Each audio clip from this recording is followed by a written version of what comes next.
Baik, kita kurang dimengerti pertanyaannya. Kita beralih ke pertanyaan yang lebih singkat.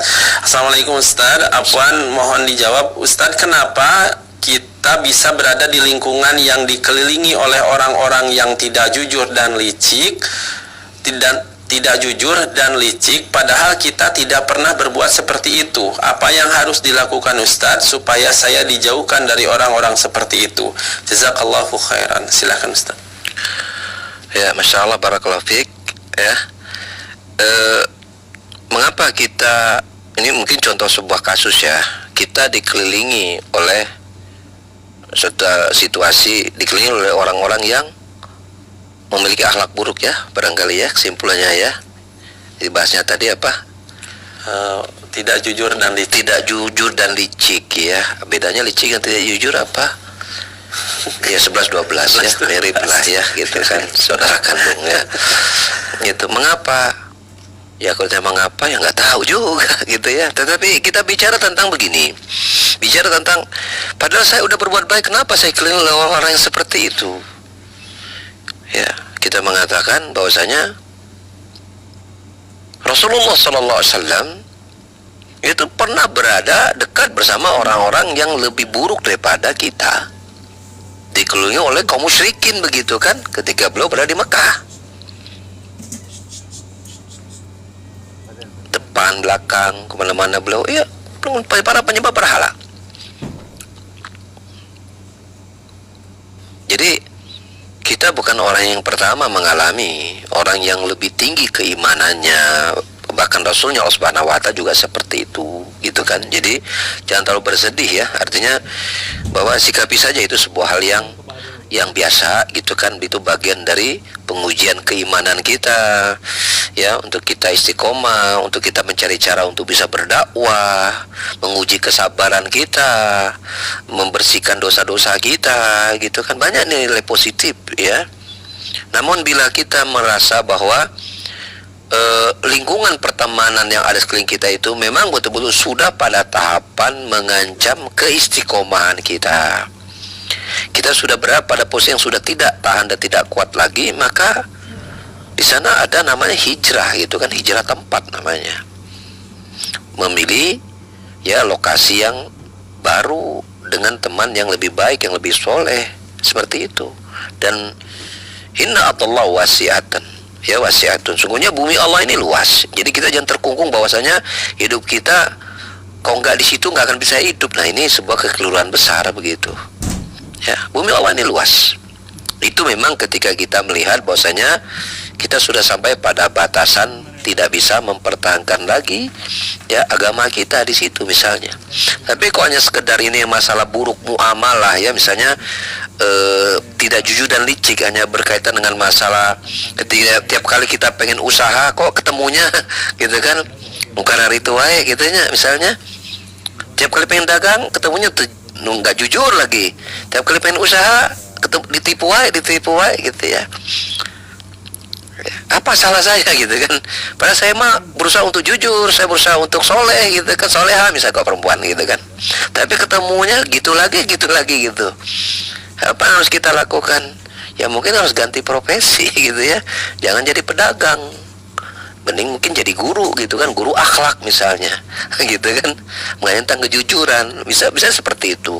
Atau teruslah mengembangkan usaha sambil kita mencari memang barangkali konsumen kita atau orang-orang yang berada di keliling kita dalam bisnis itu, sampai kita ketemu orang yang tepat dalam pandangan agama ya, dan mengokohkan keistiqomahan kita. Terus dicari ya, kalau ibaratnya kita pengen bisa berhasil ya memang harus diuji ya. Jadi tidak ada, kalau ini perkaranya perkara bisnis misalnya ya, kok itu diarahkan ke situ misalnya, nggak jujur licik, kesannya kan masalah bisnis ya kesannya ya, maka itu hampir nggak ada ya orang yang bisa berhasil dalam dunia dagang itu atau usaha itu, orang yang nggak diuji itu hampir nggak ada. Sampai-sampai saya pernah mendengar ada seorang pengusaha muda ya, di umur 22 tahun dia telah menjadi bandar kambingnya. Sebulan dia bisa mengeluarkan 500 ekor kambing dia menjual per bulan, itu pribadi dia, umur 22 tahun ya, di daerah Jawa sana. Dia sering ikut seminar dan dia bertemu dengan orang sukses ketika dia belum sukses. Kata dia, obrolan antar pengusaha itu gini, udah pernah ditipu belum? Belum. Udah pernah digagal belum? Belum. Nggak ada bakal jadi pengusaha. Jadi pengusaha itu wajib ditipu dan dibohongi, gitu bahasanya. Kaget juga kita menurut seperti itu ya. Tapi ini nggak mesti ya, tetapi itu salah satu tantangan dalam kita berkembang. Ya, intinya jangan berhenti ya, terus berjuang, terus membangun gitu kan. Jatuh bangun lagi, dan itulah yang akan membuat kita itu akan menjadi besar gitu kan. Ketika kita dihantam dengan berbagai macam ujian-ujian permasalahan tadi dalam mungkin bisnis segala macam seperti itu. Jadi jangan shock gitu kan, kita bukan orang yang pertama mengalaminya gitu. Mungkin setiap pengusaha kalau ini bisa tentang bisnis itu memang satu rangkaian yang harus dilewati oleh seseorang yang ingin berhasil dalam dunia usaha ini. Kalau yang ditanyakan berkaitan masa usaha ya, Allah alam bisawab. Pertanyaan terakhir kalau misalnya ada satu lagi.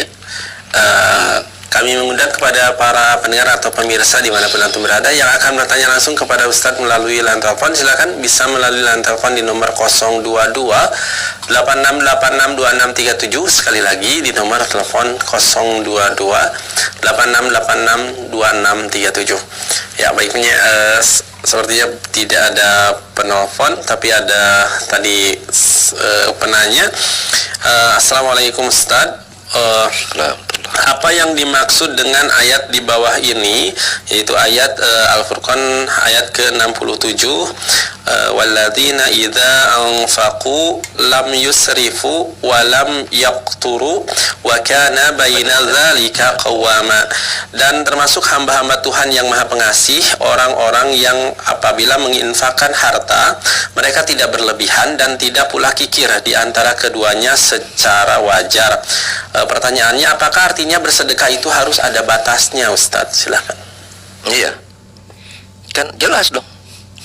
Itu ayat itu jelas menunjukkan batas itu. Jangan berlebihan, berarti kan disebut jangan berlebihan berarti jangan melewati batas kan.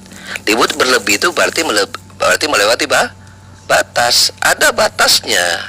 Dan batasan tiap orang itu beda-beda.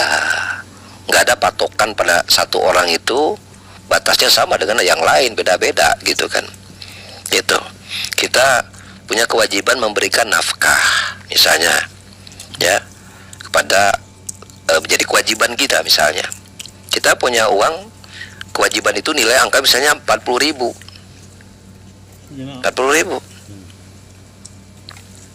Kemudian kita sedekahkan semuanya misalnya, maka itu berlebihan dalam sedekah. Sedekah hukumnya sunnah, berikan halal hukumnya wajib. Gak bisa sunnah mengalahkan yang wajib. Tapi kan ada Ustaz, sahabat mulia Abu Bakar As-Siddiq radhiyallahu anhu itu menghibah seluruh hartanya Allah Subhanahu wa taala. Maka kita mengatakan, atuh men ngaca tuh men. Iman ente udah sekuat Abu Bakar As-Siddiq belum? Istri ente udah kayak istri Abu Bakar As-Siddiq belum? Umar saja nggak bisa melakukan seperti dilakukan oleh Abu Bakar As-Siddiq, apalagi sahabat yang lain, apalagi kita yang iman kita betul-betul sangat tipis hari ini gitu kan. Sudah yang biasa-biasa saja lah, yang sesuai yang realita gitu kan. Nah itu contohnya ada batas ya. Tapi ketika kita sudah melewati misalnya batas kewajiban kita, kemudian kita punya harta lebih gitu kan, seperti itu, maka ini kita silakan memilih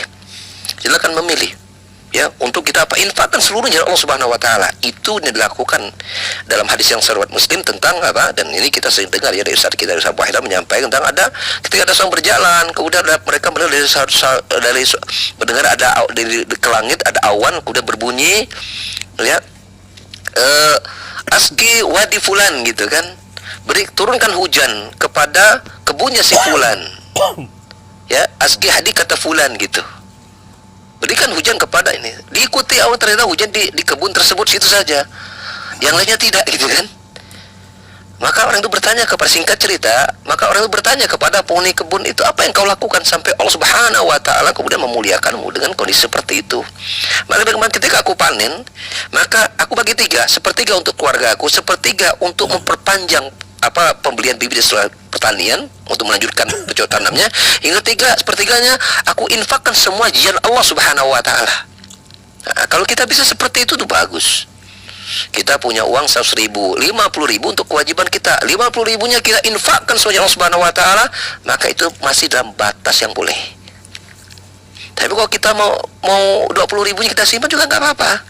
Tapi kalau sudah menggerus bagian yang menjadi kewajiban kita, ya, dan sementara kita nggak siap untuk mengalami risiko-risiko yang seperti itu, ya kita tahan, jangan sampai kita berlebihan. Tapi juga jangan sampai bakhil. Ada lebih pun kita tidak mau berinfak, gitu kan, jangan. Tengah-tengah memang. Dan yang pertengahan itu yang terbaik. Pertengahan itu terbaik. Allahumma bisawab. Ya, semoga Allah Subhanahu Wa Taala mudahkan urusan kita, murahkan rezeki kita, lapangkan hati kita, sehingga kita bisa menjalani hidup ini sesuai dengan apa yang ridhoi, dan berkumpul bersama orang-orang cintai di surganya. Amin Allahumma amin. Subhanakallahumma bihamdika asyhadu an la ilaha illa anta astaghfiruka wa atubu ilaik. Wa akhiru da'wana alhamdulillahirabbil alamin. Assalamualaikum warahmatullahi wabarakatuh. Waalaikumsalam warahmatullahi wabarakatuh. Syukran jazakallahu khairan wa barakallahu fiik kepada Ustaz Abu Umar Indah hafizahullahu ta'ala yang telah menyampaikan kajian tafsir surat Al-Baqarah ayat ke-38 dan ke-39 di sore hari ini. Semoga Allah Azza wa Jalla senantiasa menjaga beliau beserta keluarga dan juga memberikan kesehatan kepada beliau beserta keluarga sehingga dapat bertemu kembali dalam kajian-kajian selanjutnya. Ikhwati iman azanillahu wa iyyakum, para pendengar dan pemirsa dimanapun antum berada, kami ucapkan syukran jazakumullahu khairan atas atensi dari para pendengar dan pemirsa dimanapun antum berada. Semoga kajian dengan disimaknya kajian di sore hari ini dapat menjadi amal soleh untuk kita semua dan kita dapat memperoleh faidah dan manfaat dari kajian yang telah disampaikan. Kami informasikan bahwa insyaallah di Kamis pagi besok akan kembali hadir program Tata Quran Tahsin Talaki Al-Quran bersama bersama Ustadz Haidar Askarul Kohar LC Hafizahullahu Ta'ala. Sekali lagi, Tahsin Talaki Al-Quran atau Tata Quran hadir insyaallah setiap Kamis pagi pukul 5.30 sampai dengan pukul 7.00 waktu Indonesia Barat. Dan untuk malam hari ini akan kembali hadir program Aisar Aku Bisa Bahasa Arab bersama Ustadz Fandi Harahap atau Pandi Kasbara Harahap SSY Hafizahullahu Ta'ala pada pukul 20.00 sampai dengan pukul 21.30 waktu Indonesia Barat, hanya di Radio Tarbiyah Sunnah 1476 AM dan juga Tarbiyah Sunnah Channel. Demikian yang dapat kami sampaikan, semoga bermanfaat. Tetap jaga kesehatan kita dan keluarga dan juga menjaga pergaulan kita di luar rumah di masa wabah yang sedang melanda ini. Semoga Allah Azza wa Jalla senantiasa menjaga kita dan keluarga kita dari wabah yang sedang melanda. Subhanakallahumma wa bihamdik asyhadu an la ilaha illa anta astaghfiruka wa atubu ilaik. Wassalamualaikum warahmatullahi wabarakatuh. Yuk belanja di Tarbiyah Sunnah Mart. Dengan belanja di Tarbiyah Sunnah Mart, Anda turut berpartisipasi dalam dakwah yang diselenggarakan YTS.